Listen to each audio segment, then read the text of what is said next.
नमस्कार। आज हम चर्चा कर रहे हैं निर्वाचन आयोग या चुनाव आयोग या इलेक्शन कमीशन। यह जो है हमारे संविधान के भाग 15 में अनुच्छेद 324 से लेकर के अनुच्छेद 329 तक चुनाव आयोग के बारे में बताया गया है। किसी भी लोकतांत्रिक प्रशासन के लिए या किसी लोकतांत्रिक या जनतंत्र के लिए यह आवश्यक है कि वहाँ का चुनाव आयोग निष्पक्ष हो, भयमुक्त हो और निष्पक्ष रूप से एक स्वस्थ लोकतंत्र के लिए एक चुनाव प्रक्रिया को संपन्न कराए। लोकतंत्र का यदि कोई प्राण है तो है निर्वाचन। जैसा कि हम जानते हैं, election is a life of any democracy. एक हेल्दी डेमोक्रेसी के लिए आवश्यक है कि वहाँ का निर्वाचन आयोग या इलेक्शन कमीशन बिल्कुल निष्पक्ष होना चाहिए। इनका काम है नियंत्रण, निर्देशन और सलाह मशवरा करना। सलाह मशवरा से मतलब मेरा यह है कि एक निष्पक्ष चुनाव प्रक्रिया का आयोजन करना।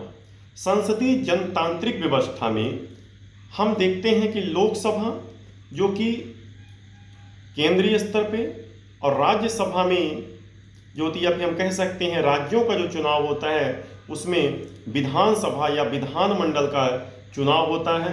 इसकी संपूर्ण जवाबदारी जो होती है एक आयोग की होती है। उस आयोग का नाम है निर्वाचन आयोग या कह सकते हैं कि चुनाव आयोग। इसके गठन के बारे में बात किया जाए तो निर्वाचन आयोग के बारे में अनुच्छेद 324 में यह व्यवस्था की गई है कि भारत में एक चुनाव कराने के लिए एक आयोग होगा जिसका नाम निर्वाचन आयोग होगा, जो कि भारत के राष्ट्रपति द्वारा यह गठन किया जाएगा। निर्वाचन आयोग का काम होता है नियंत्रण, निरीक्षण और निर्देशन। निर्वाचन आयोग में एक अध्यक्ष होता है जिसको हम कहते हैं मुख्य निर्वाचन आयुक्त और 2 अन्य निर्वाचन आयुक्त होते हैं। इनकी नियुक्ति जो होती है मंत्रिमंडल के सलाह पे राष्ट्रपति करता है। जैसा कि हम पहले भी बता चुके हैं कि election commissioner and chief election commissioner appointed by president in the discuss after the minister of council यानी मिनिस्टर ऑफ काउंसिल के रिकमेंडेशन पे प्रेसिडेंट जो होता है वो इलेक्शन कमिश्नर की नियुक्ति करता है। यह एक पूर्णतः संवैधानिक पद होता है। एक तरह से हम कह सकते हैं कि पूरी तरह से एक कॉन्स्टिट्यूशनल पद है। इसमें जो मुख्य निर्वाचन आयुक्त होता है जिसे हम चीफ इलेक्शन कमिश्नर कहते हैं, उसका जो कार्यकाल होता है नियुक्ति तिथि से 6 वर्ष या 65 वर्ष उम्र जो भी पहले हो जाती हो। और जो अन्य 2 चुनाव आयुक्त हैं उनकी कार्यकाल 6 वर्ष और उम्र 62 वर्ष यह नियुक्ति के तिथि से देखा जाता है और जो भी पहले हो जाए वह मान्य होता है। इनका मुख्य काम होता है निर्वाचन कराना, मतदाता सूची तैयार करना और चुनाव को सुचारू तरीके से कराना, भयमुक्त कराना।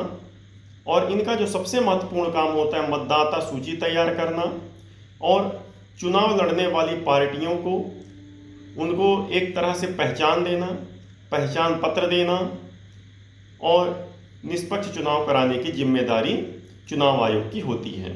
इनके अध्यक्ष और उपाध्यक्ष इनको हटाने की जवाबदारी भी राष्ट्रपति की होती है। केवल 3 तरह से अध्यक्ष और इनके जो सदस्य होते हैं जिसको हम अदर कमिश्नर कहते हैं, उनको केवल कदाचार के आधार पे या फिर संवैधानिक तंत्र के उल्लंघन करने पे या भ्रष्टाचार के आरोप में संलिप्त होने की अवस्था में राष्ट्रपति द्वारा इनको हटाया जा सकता है। इनको हटाने के लिए एक प्रक्रिया होती है जिसे हम महाभियोग कहते हैं। संसद के द्वारा या हम कह सकते हैं सदन जब चल रहा होता है, लोकसभा या राज्यसभा किसी में भी इनके विरुद्ध या इनके खिलाफ महाभियोग की प्रक्रिया की जाएगी और महाभियोग की प्रक्रिया पूर्ण हो जाने के बाद निर्वाचन आयोग या मुख्य निर्वाचन आयुक्त को उसके पद से हटाया जा सकता है। यह है हमारा निर्वाचन आयोग के बारे में प्रमुख तथ्य तथा कथन।